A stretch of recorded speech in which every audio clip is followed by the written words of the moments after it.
Hey everybody, I'm Connor and I'm back with another movie review as I went to the cinema and saw Secret Life of Pets, which is this summer's big animated film, which is kind of not from Disney, as we tend to see a big Disney film and then another animated film that's not from Disney.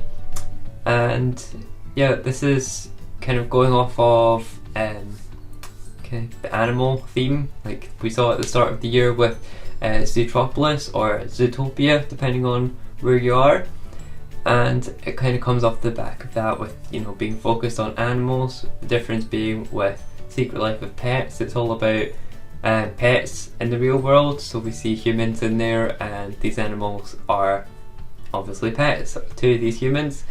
The story kind of takes us on the pet's journey through New York and kind of sees where they go as events don't really turn out as they expected to for the day. Going into the cinema, I was kind of had not high hopes, but the trailers that I'd seen for this film looked quite promising. It looked like quite an entertaining film, but once I actually sat down and we started watching the film, it just didn't feel very entertaining at all, which is quite shocking considering it's supposed to be, a family orientated film that's for anyone to see. So with that in mind, you'd expect it to have something for everyone, or just for everyone to be able to enjoy it in some way.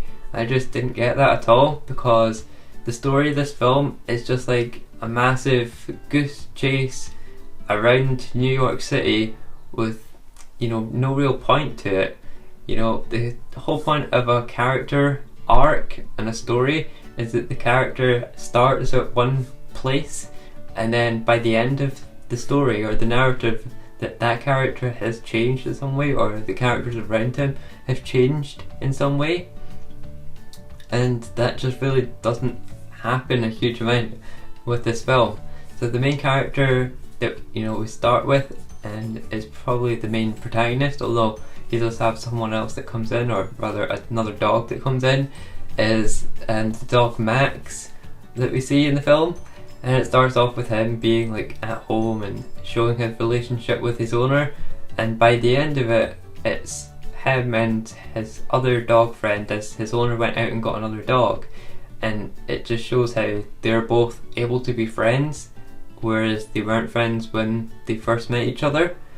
And this whole thing takes place over a course of a single day, so that they can get back in time for their owner getting home from whatever it is that they do, assuming they go out and have work. It's not specified, but yeah, it's kind of hinted at like towards the end that, oh yeah, there's a relationship between Max and this other dog, or kind of this rabbit that's the main villain throughout the film. Like they change and they get an owner as well, and that's probably the main thing that changes in this story. But the story from Max's point of view doesn't change at all. He just, he becomes friends with this new dog that he has to live with anyway. So even if he wasn't friends, then he's still gonna have to live with this other dog. There's no progression in his character. He doesn't get this girl dog that lives across from him or anything like that. And it's just this massive wild goose chase across New York that has 0 point to it. So I definitely was let down by this. It was a huge disappointment to me anyway. Wasn't very entertaining. There wasn't a huge amount of humorous or funny moments. I mean, there was some, but they weren't like hugely funny. There's even a moment where like this big a big snake, like a viper, and there's just random rubble and rocks that fall down and crush it, and there's no reason for the rubble to fall down. It just falls down because it's convenient. And there's just so many convenient things in the story that happen, and like, yeah, sure, you need to have it so that kids can understand it and enjoy it, but even then it's just so much stuff that doesn't make sense in the film, or is completely pointless, or is coincidental in how it happens. And yeah, it's just, there's so much stuff that just doesn't make sense in this film. It's not entertaining at all. If I had to say one good thing about this film, is that the style that it was done in, it was quite nice. Like most of the human characters are all kind of like stick characters almost. Like they all have quite long, thin limbs, and all the like eyes of the characters are quite stylized and work well, and all like different expressions on the faces and that kind of thing. I did quite like that, and it does have its own particular style which worked quite nicely. But overall, this story of the film was just an absolute mess. It's very boring and bland and leaves a bad taste in your mouth. So I'm going to give this a 5 out of 10, as it's just not a great film at all. I would not recommend seeing this.